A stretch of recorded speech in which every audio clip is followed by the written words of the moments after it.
तो भाई गौर करने वाली बात यह है कि आज के टेस्ट में फिजिक्स का पेपर वाकई कठिन था कि हम लोगों ने जो पढ़ा है वो थोड़ा बहुत ऊपर ऊपर पढ़ रखा है, क्योंकि आज का जो टेस्ट था उसमें फिजिक्स का पेपर का जो प्रेशर था वो मेरे क्लासरूम में तो साफ साफ दिख रहा था, क्योंकि सबके जुबान पे फिजिक्स टफ था का ये था।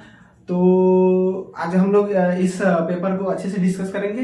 तो हेलो गाइस, मेरा नाम है दीपक चौहान और आज हम लोग मेजर टेस्ट 4 का अच्छे से ब्रेक डाउन करने वाले हैं सब्जेक्ट वाइज।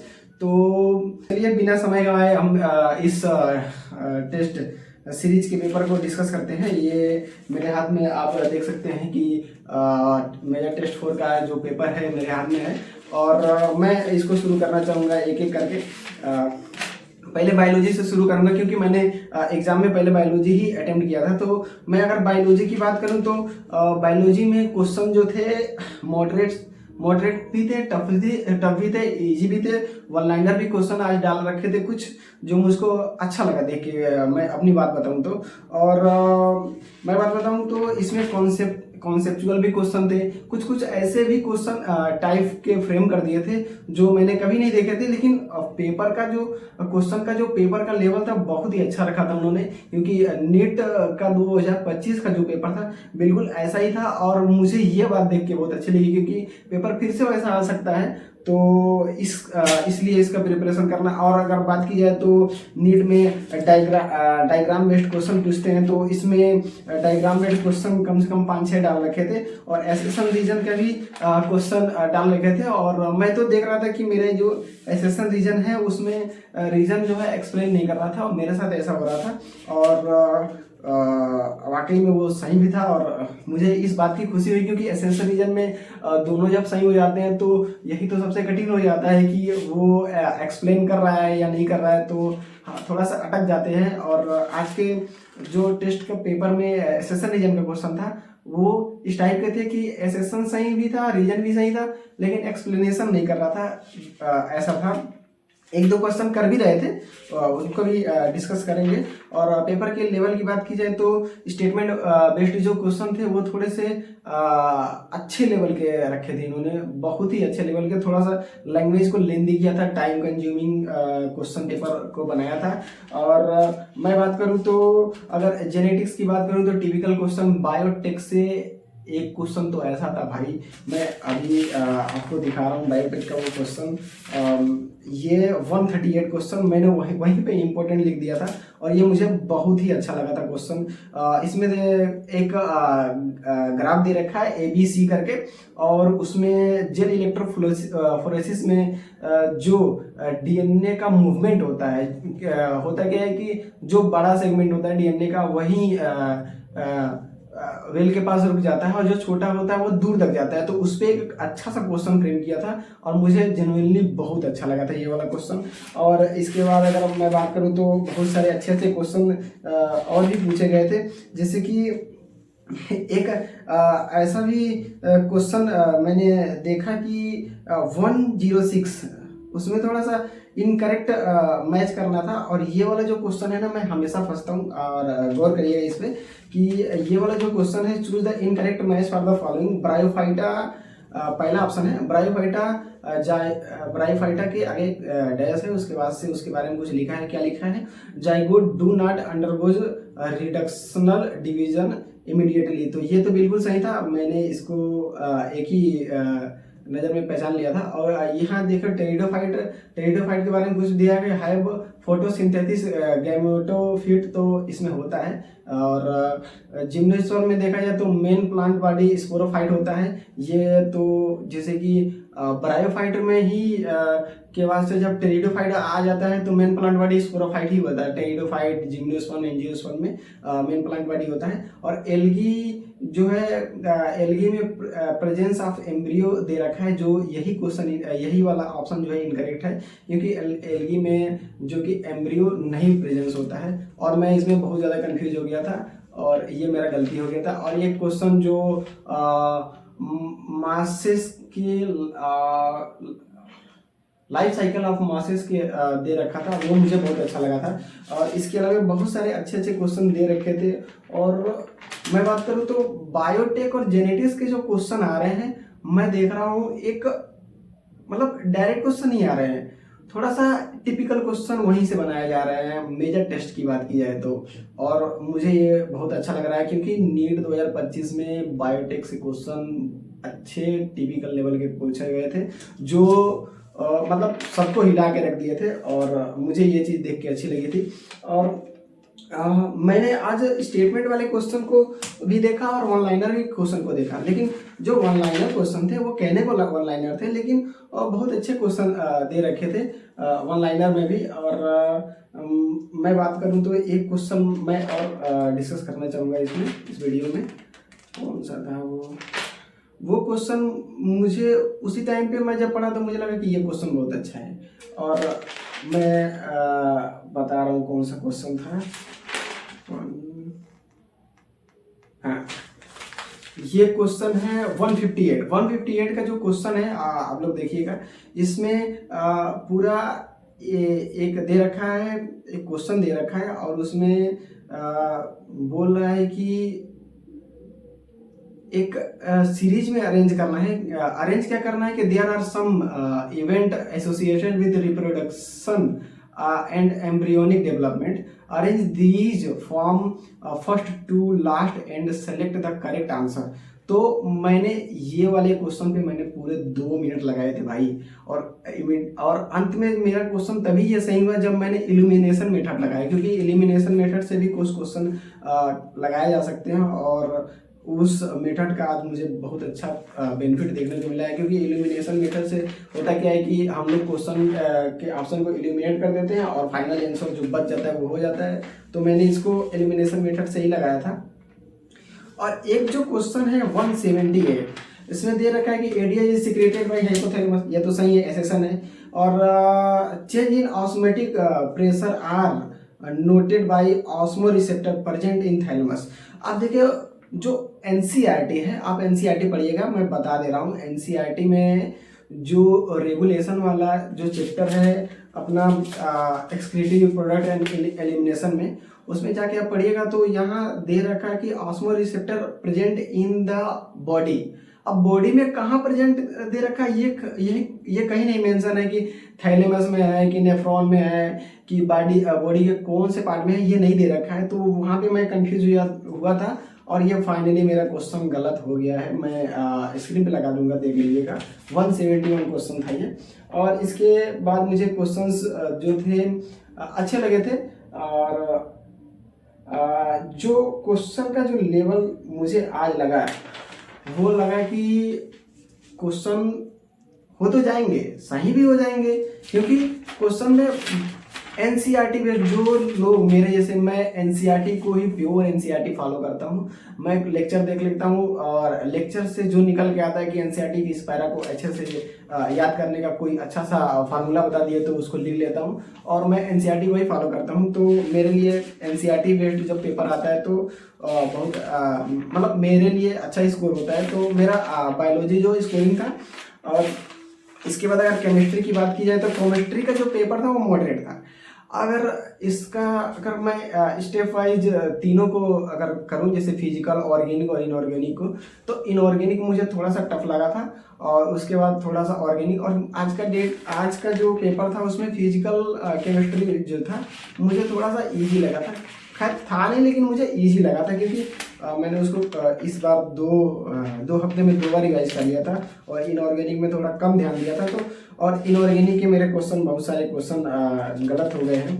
और ऑर्गेनिक में मैं अपनी बात बताऊं तो मेरा जीओसी गलत हुआ है। जैसे कि अगर जीओसी की अगर मैं बात करूं तो कौन सा मेरा क्वेश्चन गलत हुआ है, एक ये वाला 65 में दिया है कि which of the following order is incorrect. तो इसमें जो एल्कीन दे रखा है उसमें स्टेबिलिटी का ऑप्शन दे रखा है, मैंने पहला ही ऑप्शन पढ़ा, और उसमें ये वाला जो है वो सिस है, और दूसरा वाला जो है वो ट्रांस है। तो ट्रांस वाला ज़्यादा स्टेबल होता है सिस से, तो मैंने पहला ही मार दिया, क्योंकि पहला ही इनकरेक्ट मुझे लग रहा था। और इसमें चौथा वाला ऑप्शन दे रखा है कि चौथा वाला इनकरेक्ट है। तो मुझे अभी तक इसका जो है कि प्रॉपर रीजन पता नहीं चल पाया। अगर आप में से किसी के पास ऐसा होगा तो इसका रीजन पता होगा तो बताइएगा। मुझे लगता है ये जेईई मेंस का पेपर है, क्योंकि जेईई मेंस का एक और पेपर था और 72 नंबर, और मैं इसमें प्रायोरिटी देना पड़ेगा कि आर्थो पे सीएल जाएगा या फिर मेटा पे, क्योंकि इसमें जो पेरिडीन के प्रेजेंस में पैरा आई मीन टॉलुइन का जो केमिकल रिएक्शन दे रखा है उसमें ये जो है जेईई मेंस का ही पेपर है, क्योंकि पंकज सर ने कराया था और मैं उस टाइम पे रिकॉल नहीं कर पाया था कि टॉलुइन को प्रेफरेंस देके सीएल को जोड़ा जाएगा। तो मेरा ये वाला क्वेश्चन गलत हो गया ऑर्गेनिक की बात की जाए तो। और ऑर्गेनिक में एक और क्वेश्चन जो है कि कैलडाल वाला एक्सपेरिमेंट है, मैंने अभी उसको रिविजन नहीं किया है, तो वो वाला मेरा क्वेश्चन गलत हो गया है। गलत नहीं हुआ, मैंने छोड़ दिया क्योंकि वो नहीं आ रहा था मुझको कैलडाल वाला। और इसके अलावा अगर मैं फिजिकल की बात करूं तो एक क्वेश्चन 50 नंबर एक क्वेश्चन था, मुझे बहुत ये क्वेश्चन उस टाइम पे ही क्लिक कर गया था कि ये क्वेश्चन अच्छा है, मैंने उसी टाइम पे इम्पोर्टेंट लिख दिया था और ये क्वेश्चन मेरा गलत हो गया, क्योंकि मुझे लगता है कि ये बहुत सारे लोगों का गलत हुआ होगा। एक बार देख लीजिएगा, क्योंकि ये अमोनिया बनाना है और अमोनिया में एक बार हाइड्रोजन रख रहा है और एक बार ड्यूटेरियम रख रहा है, तो दोनों में फाइनल कंपोजिशन पूछ रहा है कि कितने सारे कंपाउंड बन सकते हैं, तो वहाँ से ये क्वेश्चन मेरा गलत हो गया है। तो ये था मेरा बायोलॉजी और केमिस्ट्री का।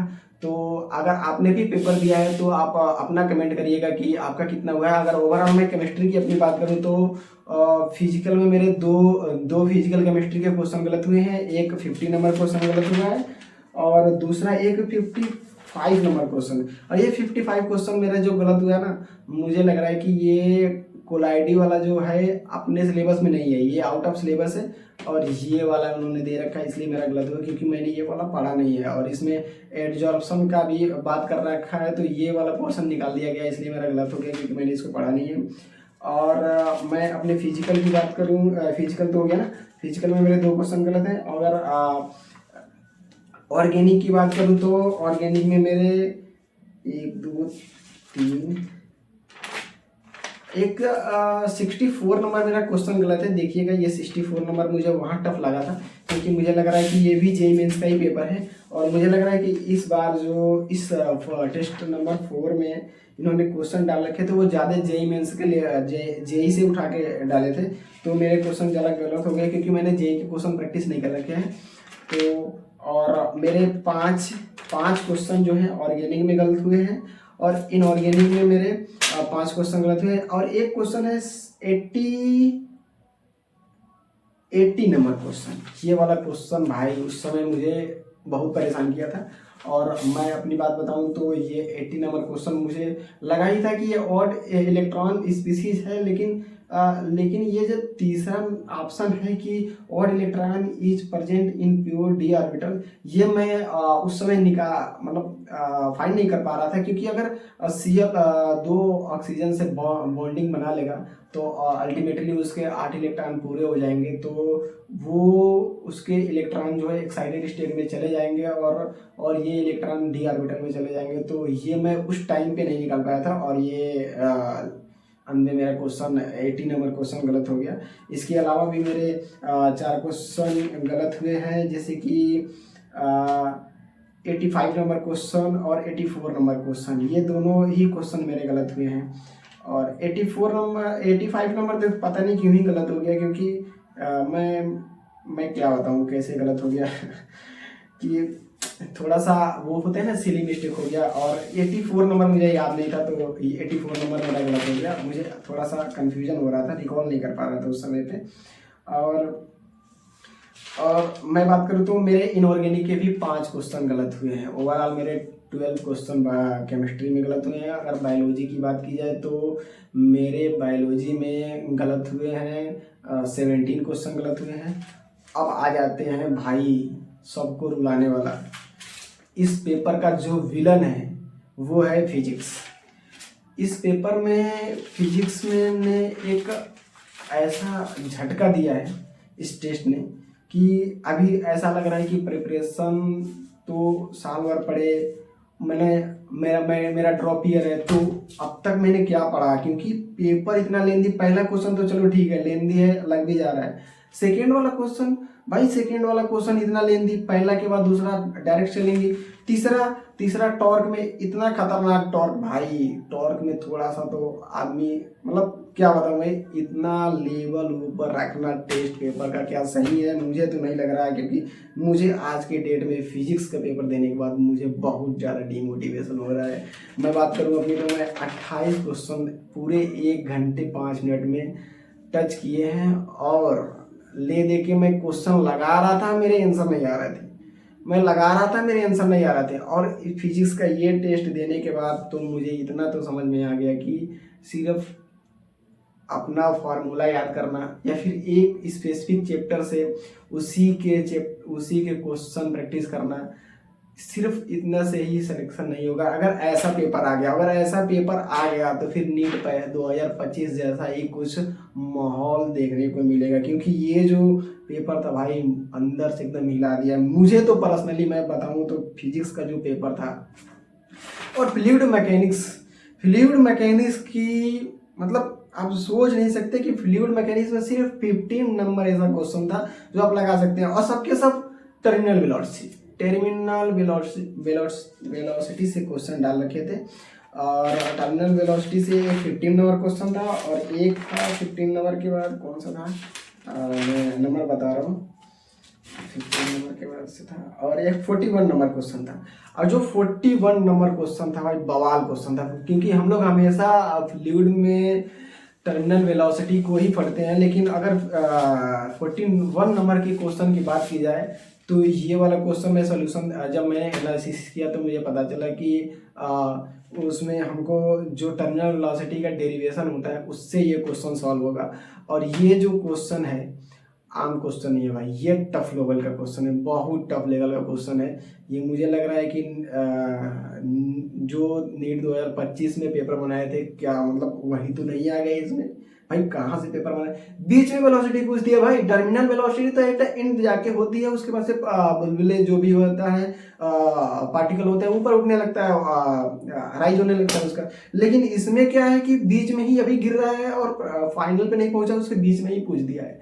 तो मैं उस समय डर गया था भाई ये क्या पूछ दिया, और मैं क्वेश्चन को सॉल्व कर रहा था और मुझे लगा कि टर्मिनल वेलोसिटी से है थोड़ा सा ऊपर होगा, तो मैंने थोड़ा सा ऊपर नीचे का लॉजिक लगा के मार दिया तुक्का और मेरा गलत हो गया। तो ये अब मुझे रिग्रेट हो रहा है कि मैंने क्यों किया, क्योंकि तुक्का तो नहीं मुझे मारना चाहिए। और ये 45 नंबर जो क्वेश्चन था, जो 45 नंबर क्वेश्चन था वो पहले के टेस्ट पेपर में आ चुका था। और ये जो है कि 45 नंबर क्वेश्चन में जो जीना डायोड है उसको ब्रेक डाउन करना है, शॉर्ट सर्किट करना है, वो शॉर्ट सर्किट करके लगाएं, क्योंकि पिछले में था और एक दो लोगों ने मुझे कमेंट भी किया था, तो मैंने आज इस क्वेश्चन को सही कर दिया। इसके लिए आप मुझे अप्रिशिएट कर सकते हैं। तो ये था मेरा आज का एक्सपीरियंस मेजर टेस्ट 4 का। तो अगर आपने टेस्ट दिया है तो आप अपना नंबर कमेंट में लिख दीजिएगा, और अपना जो भी क्वेश्चन था और मैंने जो भी क्वेश्चन बताया, अगर आपके साथ भी कोई ऐसा प्रॉब्लम हुआ तो ज़रूर बताइएगा।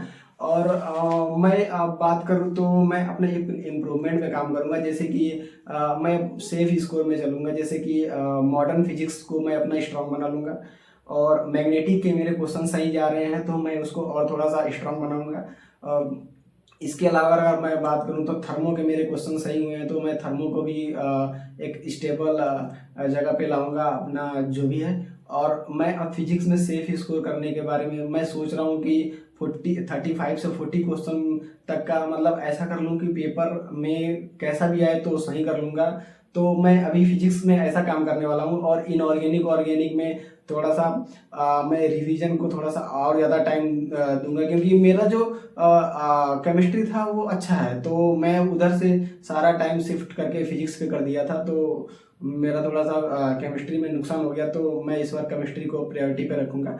और जूलॉजी बॉटनी में तो मैं क्वेश्चन प्रैक्टिस कर ही रहा हूँ, और मैं थोड़ा सा और रिवीजन पे काम करूंगा जूलॉजी बॉटनी में। तो ये मैं आगे करने वाला हूँ, और आपके साथ हर टेस्ट का जो भी टेस्ट एनालिसिस होगा जो मेरे बेसिस पे होगा, मेरे पॉइंट ऑफ व्यू से मैं उसको शेयर करने वाला हूँ आप सभी लोगों के साथ। तो अगर आपको ये वीडियो अच्छा लगा है तो चैनल को सब्सक्राइब करिएगा और लाइक करिएगा, और आपके साथ जो भी नीट के फ्रेंड हैं उनसे के पास शेयर करिएगा, ताकि हम लोग एक साथ जुड़ के पेपर को अच्छे से डिस्कस करके, और मुझे लगता है कि पेपर डिस्कशन से ही जो हमारा इम्प्रूवमेंट है वो अच्छा होगा।